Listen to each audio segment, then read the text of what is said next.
Adventure करना किसको पसंद नहीं है।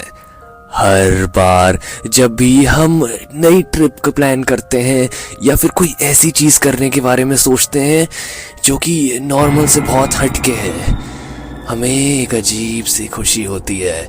हम चाहते हैं कि हम कुछ डिफरेंट करें और कभी कभी यही क्यूरियोसिटी हमें भारी पड़ जाती है।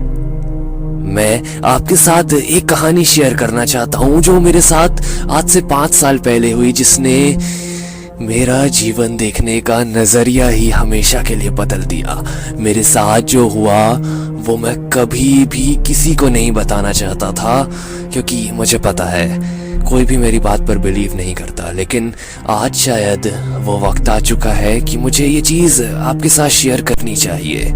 सो मैं ये कर रहा हूँ। मैं जब अपनी हायर स्टडीज करने लंदन गया हुआ था, ये कहानी तब की है।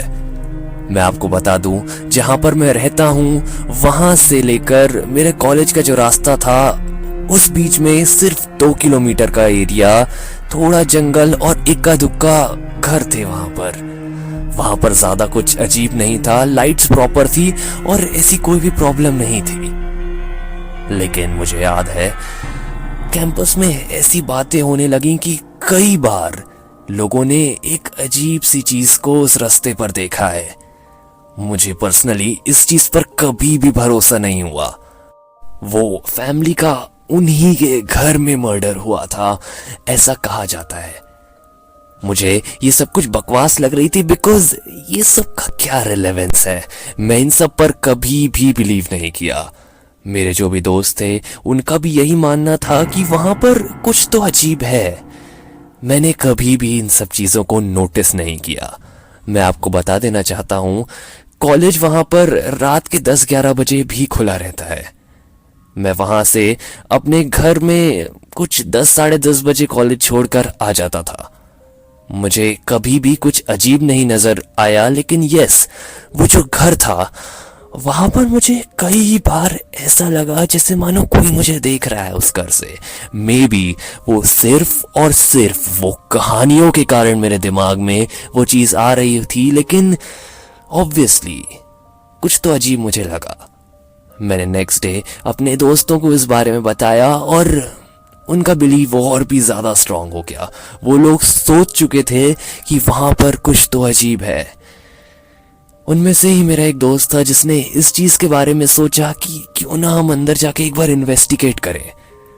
नाउ ये चीज इलीगल भी थी और इस चीज को करना बहुत खतरनाक भी हो सकता था, बिकॉज किसी को नहीं पता, हो सकता है उस घर में जो है वो शायद इंसान ही हो, पर वो और भी ज्यादा खतरनाक हो। मैंने उन्हें ये सब कहा, लेकिन उन लोगों ने मेरी एक भी नहीं सुनी। सो मुझे भी उनके प्लान में इन्वॉल्व होना ही पड़ा। लगभग रात के 12 बज रहे थे। उन सब लोगों ने डिसाइड किया कि वो मेरे घर आकर ही मुझसे मिलेंगे और साथ में हम फिर वहां पर जाएंगे। हम सब लोगों ने अपनी चीजें तैयार रखी हुई थी। हमारे पास टॉर्च थी और विंडो तोड़ना पड़ा तो उसके लिए कुछ इक्विपमेंट भी थी जिससे ज्यादा शोर भी ना हो। हम लोग उस घर में जाने के लिए बिल्कुल तैयार थे। हम लोग पैदल पैदल वहां तक गए और हमें कुछ भी अजीब नहीं लगा। इनफैक्ट हम मजाक भी कर रहे थे कि लोगों ने फालतू इस जगह का नाम खराब करके रखा हुआ है। हम वहां पर पहुंचे और हम घर के सामने खड़े थे।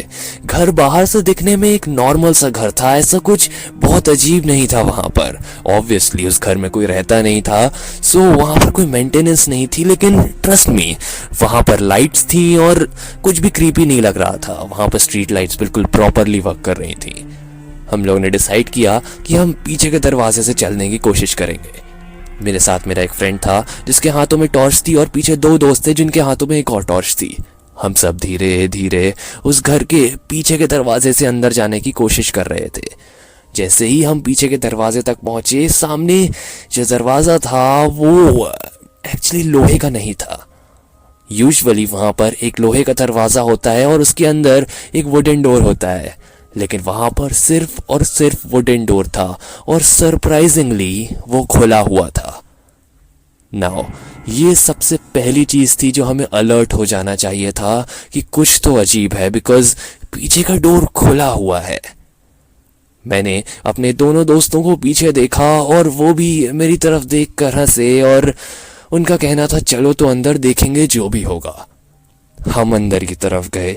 अंदर वापस हर चीज बहुत ही फैली हुई थी क्योंकि वहां पर कोई नहीं रहता था। टॉर्च की लाइट्स हमने हर जगह मारी और सब कुछ नॉर्मल नजर आ रहा था। हम अंदर की तरफ और भी ज्यादा जाने लगे एक्सप्लोरेशन करने। मैं उनमें से किसी का नाम नहीं लूंगा, लेकिन उनमें से ही एक दोस्त ने मुझे बोला, तुमने वो देखा क्या? मैंने ऊपर की तरफ देखा तो मुझे कुछ भी नजर नहीं आया। मैंने उससे पूछा कि उसने क्या देखा, तो उसने कहा ऊपर वाले डोर में कोई तो खड़ा है। जिस पर कि मैंने बोला मजाक मत करो यार। जिस पर कि उसने कहा मैं सच बोल रहा हूँ। हम दोनों ने पूरी की पूरी लाइट्स वहां पर दिखाने लगे। वहां पर हमें कुछ भी नजर नहीं आया। मैं और मेरा दोस्त हम दोनों ने डिसाइड किया कि हम ऊपर वाली फ्लोर में जाकर देखते हैं और नीचे वो दोनों खड़े रहें ताकि अगर हमें कुछ भी हेल्प चाहिए तो वो हमें ऊपर आकर बचा सके। हम दोनों का ये सबसे स्टूपिडेस्ट डिसीजन था। हमें नहीं पता था कि हमारे साथ जो होने वाला है वो कोई भी एक्सपेक्ट करेगा। मैं और मेरा दोस्त ऊपर की तरफ चढ़ने लगे।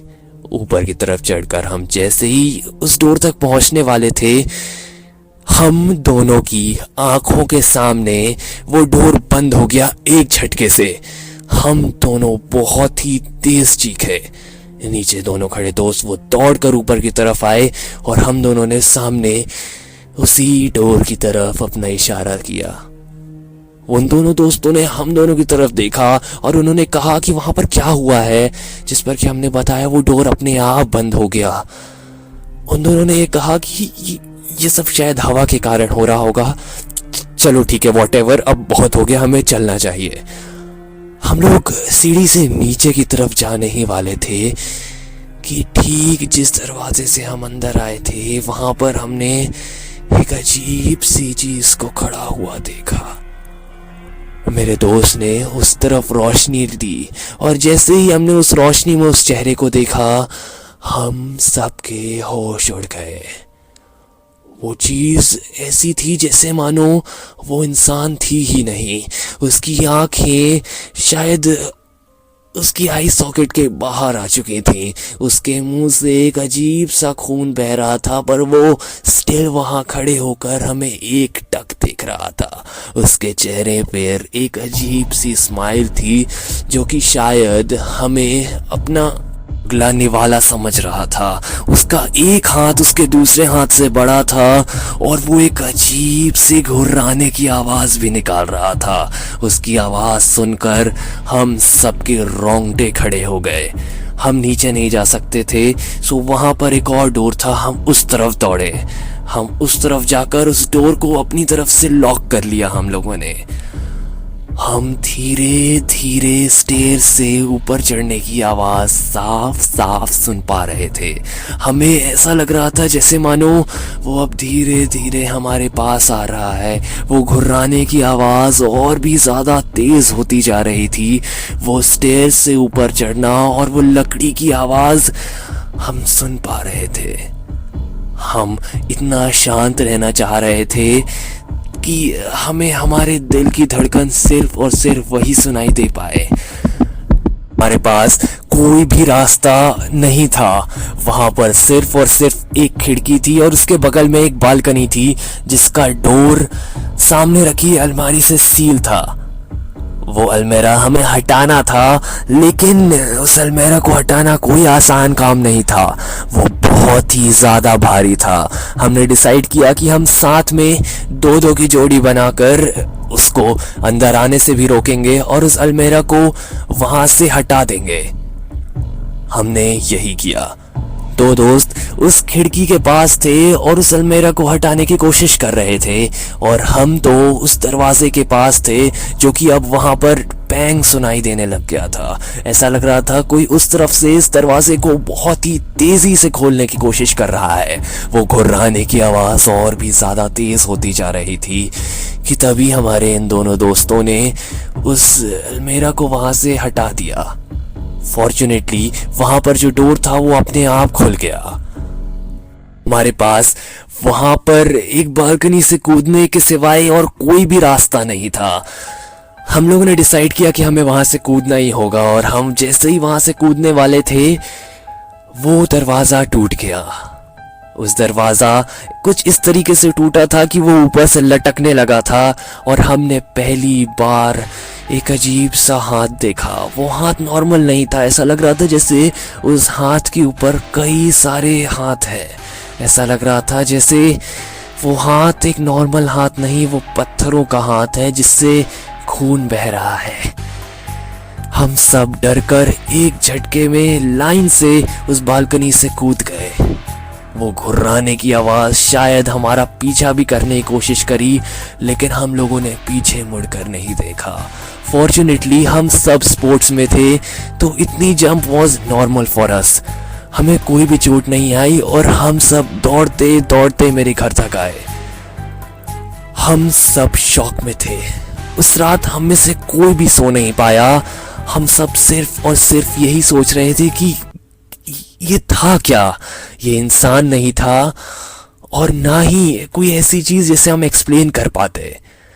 हम लोगों ने ये चीज किसी को भी नहीं बताई, बिकॉज टेक्निकली ये इलीगल था, और हमने एक्सपेक्ट भी नहीं किया था कि ऐसा कुछ होगा हमारे साथ।